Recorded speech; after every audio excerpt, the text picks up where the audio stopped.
because the next slide sort of tells you what's happening as we get older and sleep. So children, really nice periods of deep sleep, you know, early on in the night, nice periods of dreaming sleep later on. Young adults gets a little, you still see the pattern there, but it might get a little bit, you know, more broken up. And then as you become much older, over 70, the elderly, now you're seeing very sort of fragmented, discontinuous sleep, less REM sleep, less deep sleep. And then we wonder why, you know, we don't feel so good or they're not doing well during the day.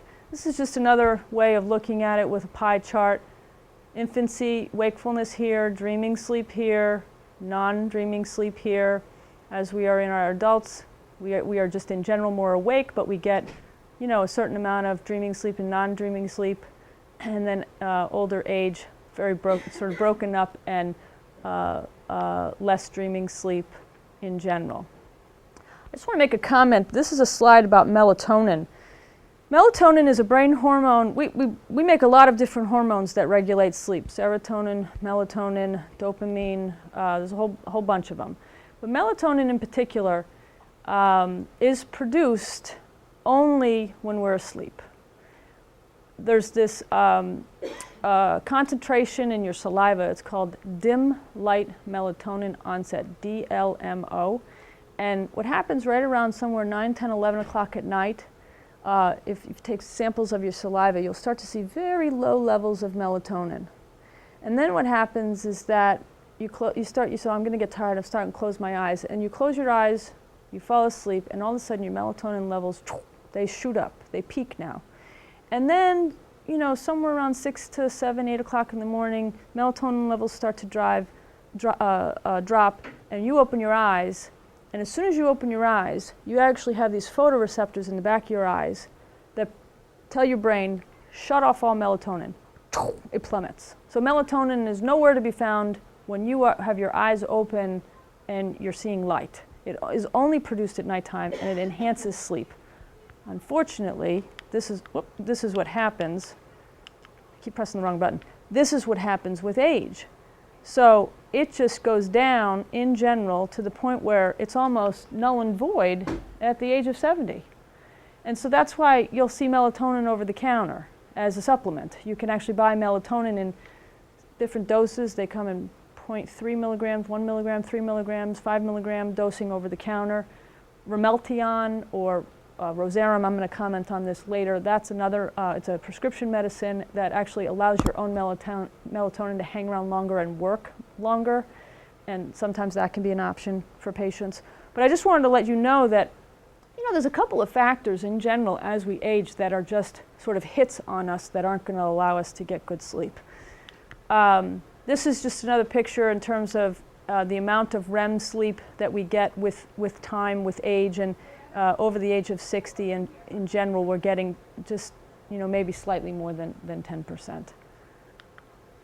So, just going to summarize here a little bit before we move on. What happens with age in general? What happens with age? So we see that there's a decrease in general, total sleep time. If you once could sleep 7.5 hours, now you're sleeping 5 or 6 hours. You know, in general, you're not sleeping a whole night like you used to. There's a delayed onset of sleep. In general, normal onset time is 20 minutes or less to fall asleep. Some of us hit the pillow, and literally within 5 seconds we're asleep because our day's been so busy. In general, also, you will see, and I'm sure you see this, advanced sleep phase syndrome is where they actually go to bed a little earlier. You'll find them going to bed instead of 10 o'clock at night, you know, right after dinner, boom, they're out and they fall asleep. And then all of a sudden they wake up at 3 o'clock in the morning and they're ready for the day. And you're like, no, you can't be ready for the day yet. It's only 3 o'clock in the morning, but they've already had, you know, whatever, 6, 7 hours of sleep, or maybe more, and they're ready. They think they're ready for their day, and that's actually called advanced sleep phase syndrome. We know this already, that you start to lose the amount of deep sleep you have. You start to lose the amount of dreaming sleep, so both of those are less. You also have an increased arousal from sleep, and what that means is that you can wake up more easily. So a small sound or needing to go to the bathroom, or something sort of just very easily wakes you from sleep. You're not sleeping as deeply as you once did, and you have fragmented sleep, and then you often have some daytime napping. Other things, and this list is just, it's small, and it could be exhaustive. I mean, I could have probably actually made my own list, but I saw this in one of the articles that I was reading. But these are other things that can contribute to insomnia and people just not sleeping very well. Alcohol, anticholinesterases, beta blockers, caffeine, the medicines that we use to treat Parkinson's, steroids, obviously any diuretics, nicotine, anti-seizure meds, SSRIs. I'm just going to comment on this one because I think everybody I have in my office is, I mean, we're on this. Anybody I see, often a lot of people are on these medicines nowadays. And what I see commonly with a lot of the SSRIs is jerks, muscle jerks. And if you're on higher doses, you'll have these sort of muscle jerks or twitches that will often start arousing them from sleep at nighttime, and then they start having fragmented sleep.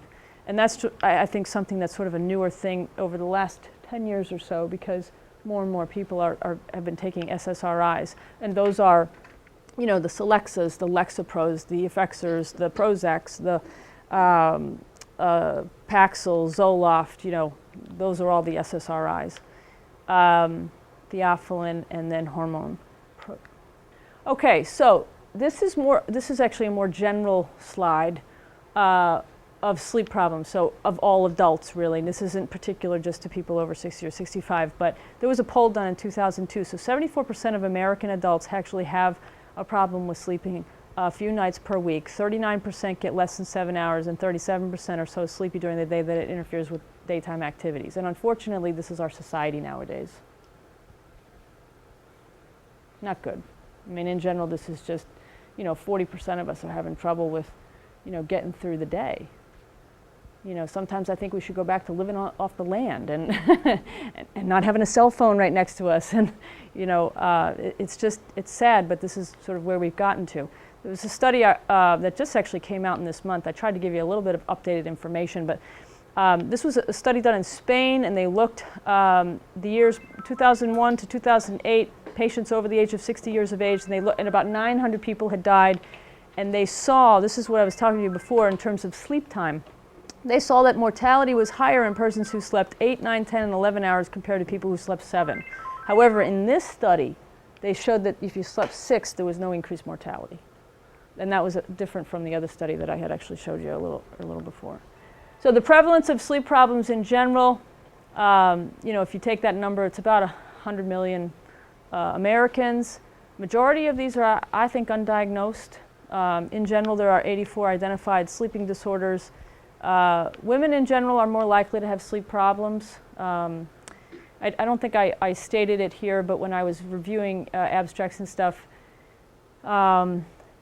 insomnia in women who are older, insomnia symptoms are just more prevalent than in men.